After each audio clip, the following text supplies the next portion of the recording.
Hello, Internet. This is Chase RedShirtKing Wassenar, and welcome to part 2 of the LCS Preview Mega Podcast that I'm doing with my good friend and top lane master analyst. What do you want to... And should I shower you with any more titles, Xander or Orzaidus? No, that's good. I'm a pretty great top laner, so I'll take that credit. Yeah, look, man. It's great to have you on the show. I love breaking these things down with you. And we've got a very interesting North American region to talk about today. That we do. Yes, and we start with the team that I think has blown me away the most. Team that I did not expect to do as well as they have. And that would be Echo Fox. They're going up against Counter Logic Gaming in the first game of Week 1. Xander, how good is this Echo Fox team? They are lean, mean, and ready to win games.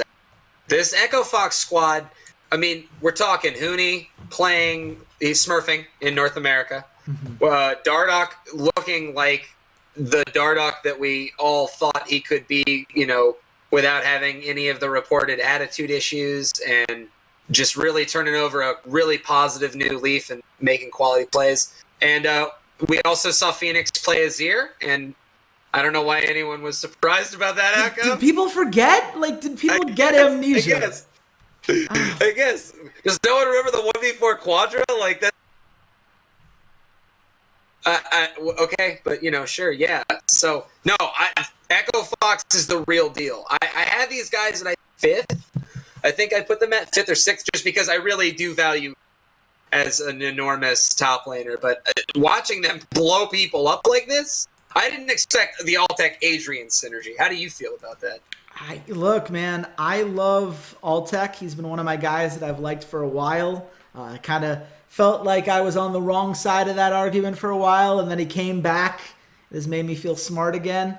It's nice to see Adrian look good.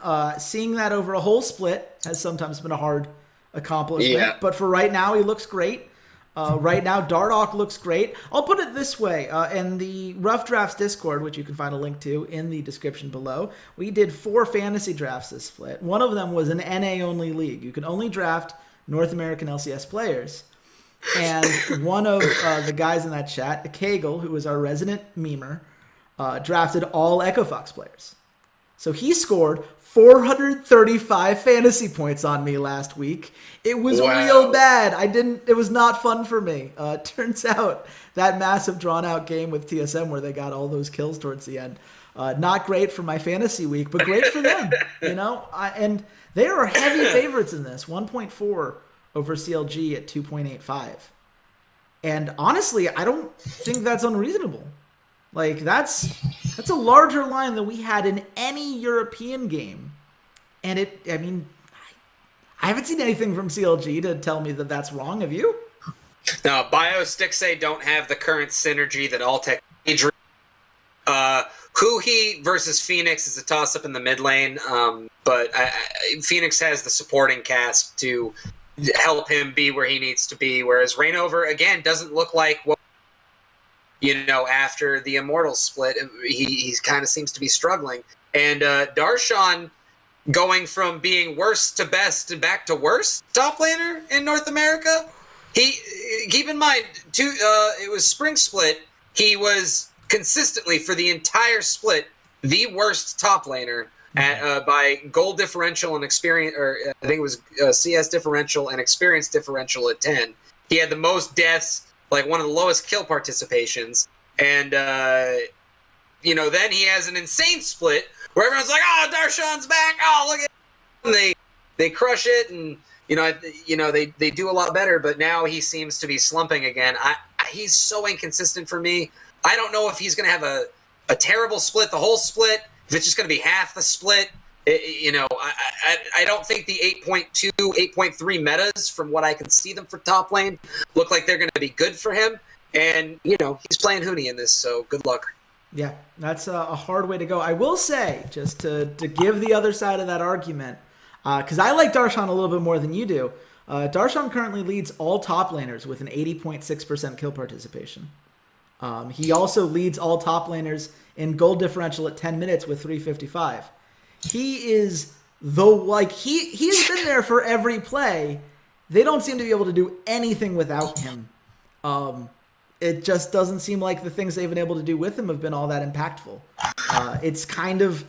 It's really weird to see a guy who has been everywhere that was relevant for their team and yet nowhere relevant towards a game win. None of the plays that you would need them to convert. They haven't been proactive because they haven't been shot calling. And when you're not shot calling, you can't teleport to the place where you need to be. And so you're not making the plays like you did in the summer split. I blame that more than I blame Darshan as an individual player right now. But I do get your concern. That's fair. That's fair. But like I said, I'm sick of seeing the back and forth. And they did give him 2 carry games. He only carried in 1, and it was hard for me to give him the mad props when the hardest carry he had. GG. Yeah, I consider it a concern. We'll move on to the next game here. Cloud9 versus Optic. This is a battle that I don't think we need to spend too much time on, to be honest with you. You want to give me your 30 seconds on Optic? Zig in this matchup is not going to be looking nearly as Licorice. Licorice is having a really strong split. Acadian, I really do like Acadian in the jungle here, even into Svenskeren. Don't know that it's going to be enough to win this game. Jensen should smash Power of Evil. Arrow and Lemonation have shown that they can, have some stuff going, but I just think Cloud9 is too cohesive right now for this Optic team that is showing signs of life. I don't think it's going to be enough to unseat the Cloud9 that's been showing up the last 2 weeks. Yeah, I've got 2 thoughts on Optic. Number 1, there is no reason Lemonation should be on an LCS roster in 2018. I have never raged more than watching him on Braum miss every Ornn ult that he could have blocked. Yep, that was pretty bad. It was real bad. I think I'm mechanically better than him.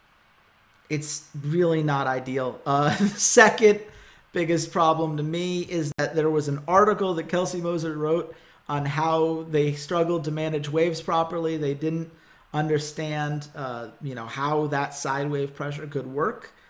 Yeah. And they still got there. They didn't learn a thing. They got worse. They still got their ass kicked in that back row pressure. I can't talk myself into this team. I watched this game live with some people on Discord, but I think Zig's a big part of that. I think that Zig and Lemonation are huge team, but the rest of that chorus could be really. Again, they show that they're strong enough. They're probably going to still win some games. I just don't think this is going to be one. Yeah, Arrows Ezreal's real good. Power of Evil, turns out he can play Syndra real good too. I know, this is shocking information. What? But people on Twitter were acting like this was brand new, so I guess I got to remind some people. But yeah, and Phoenix has never played Azir before either. Yeah, of course. Look, man, the season started on January 14th. It's fine. Yep. Everything's fine. It's a new season. Next up is Clutch Gaming versus 100 Thieves. I believed in 100 Thieves heading into the split. Not a lot of people did. That was a controversial opinion heading into the split. You've seen 4 games of him now, Xander. Do you believe in 100 Thieves? I almost do. I was really down on Cody's son because of work. And I was being too hard. Looking back, I let the blinders of the big stage, I all that stuff that got to him, I let that one performance get to me and overshadow what was a full year of this guy going from being rank 1, in North America in the North American ladder to being a top tier NALCS 80 carry. And I have to say, Cody Sun and Afromu together look good. Afromu is not looking necessarily the most mechanically sound. I've seen him miss a few things that I think he would have hit before, but the shot calling and micromanaging he's doing with what is a really talented 80 carry, and Meteos, Ryu, and Someday in your top half, that's a winning lineup right there. Sunday's an animal. Yeah, That's it's real good. It's someday is best day. It turns out that the guy who was tearing people apart last year can still tear people apart. I love that side of it. I also think, as we're learning, right? You watch CLG and all their shot calling issues. Turns out, this whole this Al Afermu guy might be good at League of Legends. I know it's a crazy thought. Weird. I'm a rebel on that one, but he does seem to have. And you know what? I get it, right? His mechanics aren't as good as they maybe were last split, but I think. But does it matter when you're that good at? Yeah, I get it. I think that that's absolutely worth, and I think that this team is operating on all cylinders, which is all we can ask of it right now. Right now, the casino really loves them against Clutch Gaming. 1.45 favorites versus Clutch at 2.65. That seems high to me. Yeah, I'm not nearly that confident. Granted, it's a 100 Thieves roster, which is why I feel like they're probably getting those numbers. But this Clutch Gaming squad is this is no slouch squad. You're talking Fabivin, who's already shown that outright carry games. He's just, don't worry, team, hop on my back. I'm Fabivin. I'm here in NA now. How you doing? And Solo, even though I don't think him to be what Licorice is, he's had a really strong impact when he's on Gangplank. He's had a really strong impact when he's following through Fabivin, honestly. Just following through his mid laner. And I still think 100 Thieves are the real deal. I think this, and I would firmly say they got this, especially after how I watched Ryu play the other day with that side control and just 1v2ing and dancing and drawing pressure and making people look stupid, breaking ankles out there.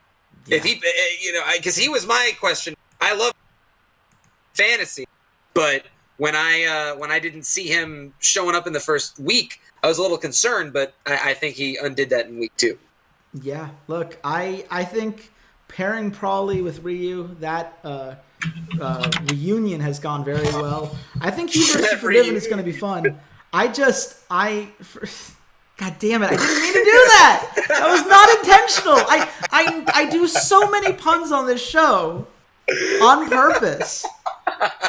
And the perfect one I just walk into. Oh, man. How has no one made that pun on Twitter? Or more specifically, how have I not seen that pun made on Twitter? We're gonna have to go do that next. Hashtag reunion. Reunion. Get that going. Yeah, I like this Clutch roster too as a thing. I like 100 Thieves. I think the best 4 guys on Clutch, that bottom half of the map, can make plays. I think 2.65 is enough where I would put some money on it, but I do think 100 Thieves win this game. I just don't think it's near the gap that is being implied with that line.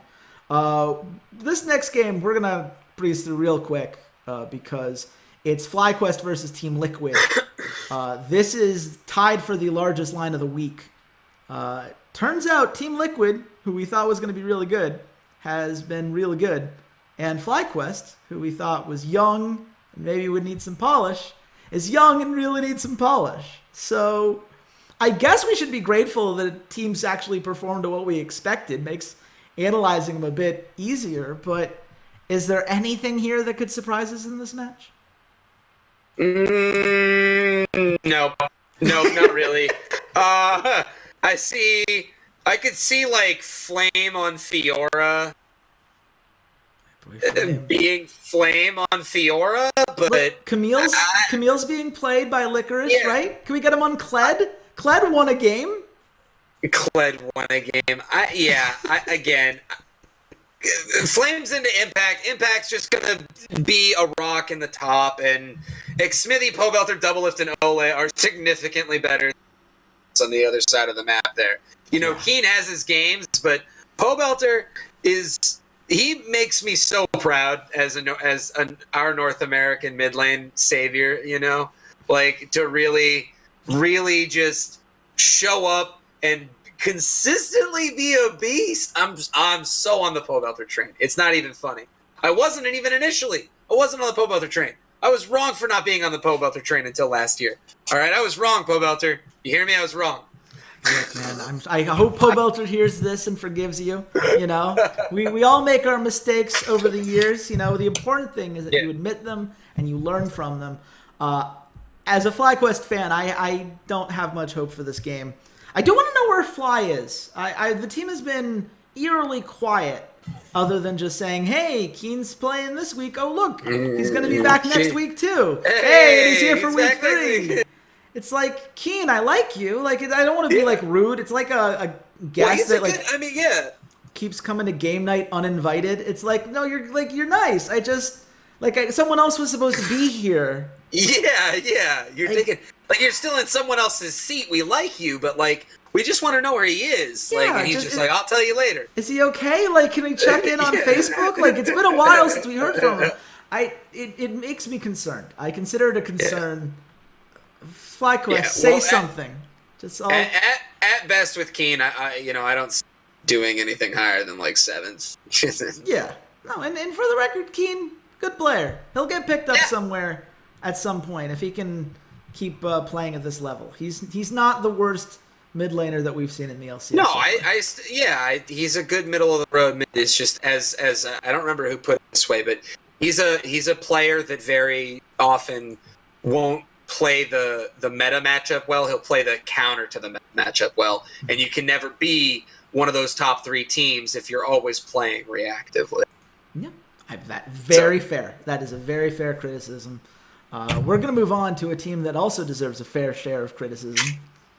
Team Solo Mid. Yes, I was like, which one? Which one of these two deserves criticism? Both of them. Yes. The answer is yes. They and Optic are in this 3-way race for the bottom, 2 of which we expected. TSM, obviously we did not. And I haven't had a chance to be on this show and talk about TSM yet. I know you haven't been on this show to talk about TSM yet. I haven't. What? I'm glad I wasn't here. What are we watching? How did this happen? How did we get here at 1-3? I mean, okay, let's be clear. The 2 months extra that Team Liquid took that time to practice, I wonder if it paid off coming into the first one, huh? I don't know. Does it look like Sven and Mithy are playing solo queue like they're doing? Because that's what it looks like to me. And you know, I feel bad for Mike because Mike got put on a really poor champion pick his first game. And that coupled with the fact that everyone was already putting an insane amount of pressure on him because this is him coming out of that, you know, rookie this is when he's supposed to come in and either he's going to fail like a lot of other junglers before him or he's going to shine and be the real deal. So I feel like that pressure compounded with the fact that the coaching really let him down. I feel like he's having some confidence issues coupled with a bot lane that looks like they were just transplanted out of EU and they haven't figured out where they're at yet, who the rest of their teammates are. Hanser's by himself, and Bjergsen's playing Xerath standing in the back trying to like pick people off. Yeah. I mean, you said it best. Like, they look unpracticed. They look like a team that has never played with each other before. And Sung had an interview, and I'll link this in the description because I thought it was very illuminating. First thing he said was they had less practice than any other LCS team. To which I say, you do realize you announced your starting roster before every other LCS team, right? Right. On what grounds? Like, you're TSM. Yeah. You've made statements of like, yeah, we could go 18-0. Like, we're gonna destroy some people. What excuse? Yeah, what excuse do you have for getting rid of other players like and you know Sven Skaren and all that? If your plan is we're gonna have them not practice, have them be unprepared going into spring, and possibly jeopardize our chances to make it to Worlds, which is this roster's entire goal. Yeah. And for the record, I hear you TSM fans. You're typing away at your keyboards already. They're like, it's week 2. We've only seen 4 games. Best of ones are stupid. What I'm are the still odds a that we're TSM gonna? fan, by the way, so I'm there with you guys. But Yeah, look, I get that, and for the record, I also don't think that in a best of three you would throw two 11,000 gold leads against Echo Fox. Like we have to acknowledge like yeah, that is unlikely to happen. But I would also say, like, as much as it is a best of one thing, it's been the same problem in every game. It is a lack of shot calling. Your early game is fine, TSM fans. You're doing well there. You can build a lead, but you have no idea what to do because you have no idea who your shot caller is because you don't seem to have figured it out. And Song's answer in that interview of like, oh, well, what's the kind of plan? He's like, well, the players respect each other too much right now. So we need to get them to listen to a singular voice. That is not an acceptable answer to me. Yeah. From the coach of the split last split, TSM head, with all this pressure and everything else. Tell me you have a plan. It could be a bad plan. Just tell me you have one. Yeah. Even going back to Bjerg's shot exclusively, where he had his historical worst split, you know? But which I don't think he should be sole shot calling. I think you really need him to mechanically, because he's that guy that carries, and you know when he delegates some of it, he tends to do a lot better. But even if that was their plan, I'd be more okay with it than what we're hearing right now, which is, hey guys, we're TSM, we got some amazing players. We have the best mid laner, okay, the guy, the one, the best guy. But you know, got the best spot lane from Europe. Yeah. We've got the best bot lane from Europe. Hanser's apparently the best top laner in the world, if you asked him. So, you know, they've got that going for him. Watch his Gnar clips over and over, you know? The one, the 5-man ult. Look, I'm going to say this, right? Because someone's going to be clipping me, I'm sure. I do think that TSM will figure it out at some point. TSM has made it to the finals of every single North American split. I refuse to believe that they're going to finish at the end of the year 9th. Like, that's not... Yeah. There's too much talent. There are too many veterans on this roster.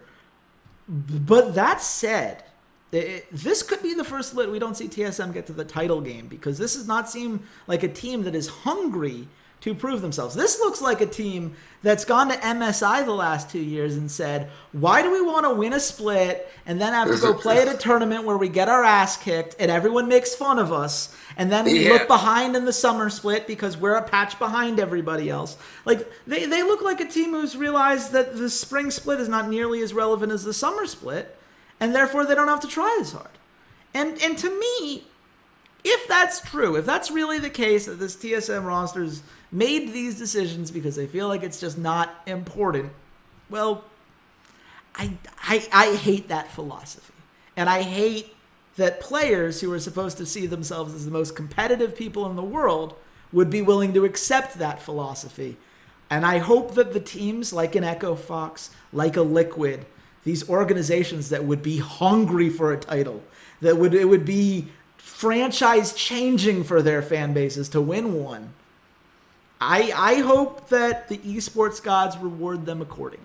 I'm going to put it like that. We're going to move on. Paid by double lift.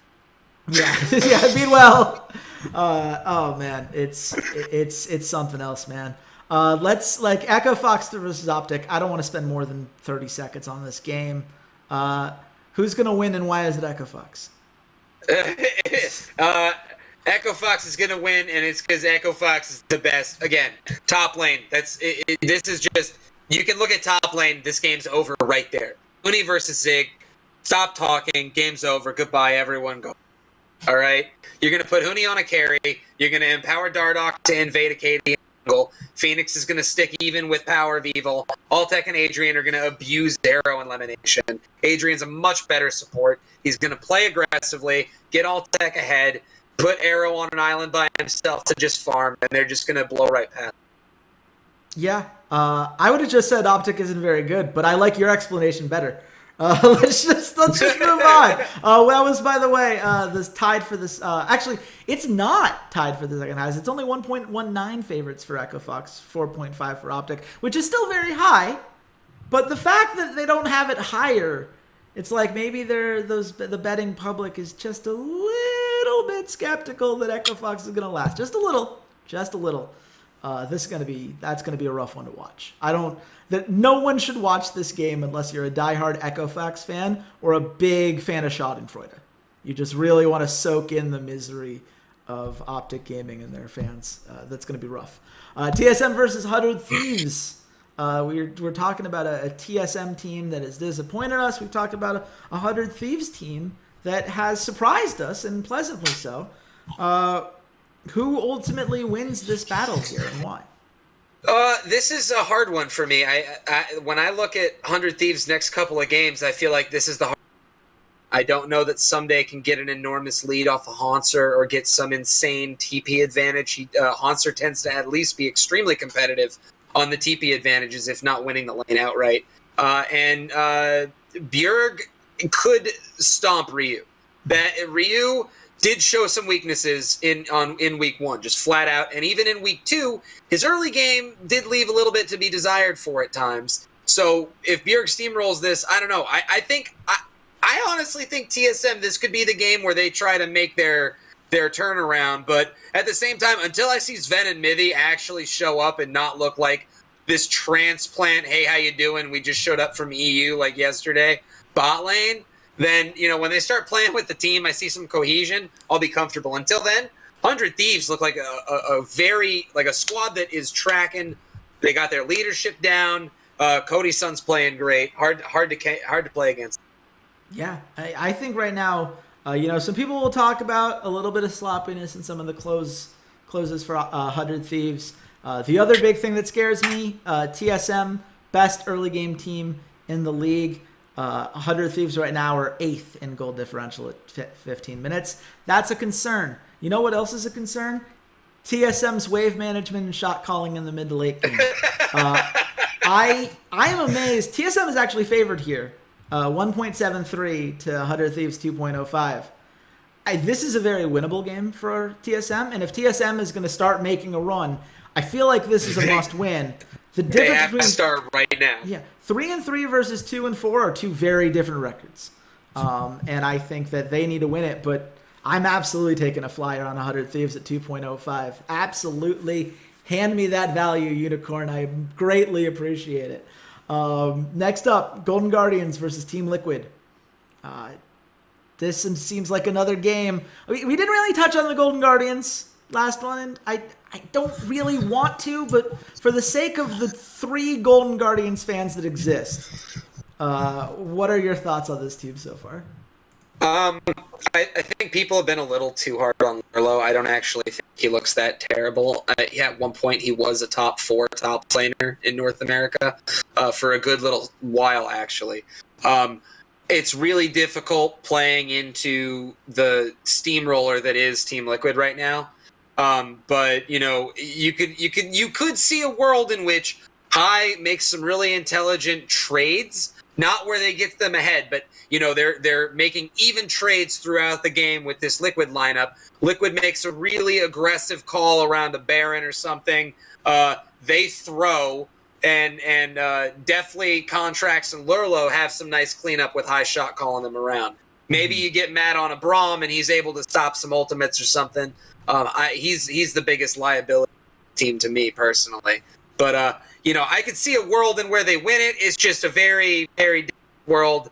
Very hard to see behind some very tinted glass, I'm glad you mentioned Lurlo because I agree with you wholeheartedly. I think the year of Lurlo comment from Steve in 2017 where he started picking fights with Kelsey Moser because someone dared to say that maybe Lurlo wouldn't be the best top laner. I think we went too far in the other direction as a response to that. He right now... 4.6 KDA, 71.9% kill participation. Those are solid numbers for a top laner. By far better than anyone else on his team right now. And if you want to talk about the real reason the Golden Guardians is losing, the 2 numbers that are just staggering to me, they're actually first in words permitted at 4.99. And yet with that vision, they are dead last in jungle control, 44.9% of jungle minions. That is atrocious. And that to me, I think the reason this team looks as bad as they do is that Contracts looks rough. Thank you. Yes. Well, and I'm really glad you brought this up because I want to talk about it. I did watch these games, and if you look at who gives first blood and who gives a certain enemy top laner double buffs, all right, I think it's 2 games in a row, and then you say, hey, Lurlo, why are you not carrying harder? When you're playing into it, well, I got to look up what this game was specifically last week, but I vividly remember watching Mr. Contracts over here invade the top side red buff, okay, and die and feed double buffs over to the enemy top laner as first blood. I don't know how you expect someone. Was that the Flight Quest game? To be honest, it sounds like so many games. Like there's so many moments in which I feel like Contracts is in the wrong place at the wrong time. No, it was the CLG game. Nope, it was the CLG game. 100%. It was one that they lost to CLG. Poor Gnar playing into a first blooded gangplank. Yeah, God. I don't know, man. This team looks real bad, and I honestly, the guy I like. At some point, right, we're gonna move on from High. We're gonna accept that he's had a great career, and that like none of this is helping. Like when we do the Hall of Fame awards, unless this goes to 16 teams, and then he's got a place. He never leaves. He's never gonna leave. If they expand, he shouldn't. He should be the barrier for what mid lane talent is in North America. You can't shot call, and if you can't beat this guy well enough mechanically or shot call better than him, you are not good enough to make it in. I want to see High on a team all the way up until they're like, all right, we're done adding teams. And then they're like, all right, High, it's been 15 years. It's time to go. All right. I'm all in on this, by the way. That's really, I bet High can make some more money that way, too. He just offers it as a service to teams. I will test your mid laner, and either I beat him, and you know not to sign this guy, or he beats me, and you know he's solid. Like that is a service, High. You gotta, you don't have to just be a businessman. You can be a businessman. Go for it. Imagine just High is the guy that comes in and saves the Cleveland Browns. You know, like, hey, listen, you need some wins. I'll get you some wins. Okay, like you give me a couple of pieces. I will get some wins. All right? Get me in the huddle, man. I'm telling you, just get me in there. Oh my God! Shout out to you, High. But we're gonna move on. Clutch Gaming versus Cloud9. I love this game. But that's because I love Clutch. And I think that we talked about them enough already. I think we touched on where we see their strengths. Cloud9, I don't think we've touched on enough here. They're 3-1. They look as dominant as anyone else in this league, but they're kind of flying under the radar for, just because Echo Fox has been flashier. And Team Liquid in their wins, I think, looks a little bit flashier. A little more dominant, I would say. Team Liquid just looks stout when they win. Right. Are we sleeping on Cloud9? How good is this team really? I don't think we're sleeping on them. I would put them below Echo Fox or Team Liquid right now. I think that they have a lot more cohesion off the bat than people expected. And I think that Licorice is, again, he's showing up as a rookie top laner, and he had a couple of difficult matchups, but nonetheless, I don't know that he's going to be able to maintain it. The Kled, pick was a little, thing that just got tossed out there that ended up working. But I can absolutely see Svenskeren beating Lyra. Lyra's got some really weak early game right now, and Svenskeren's look really strong, actually. He's looking...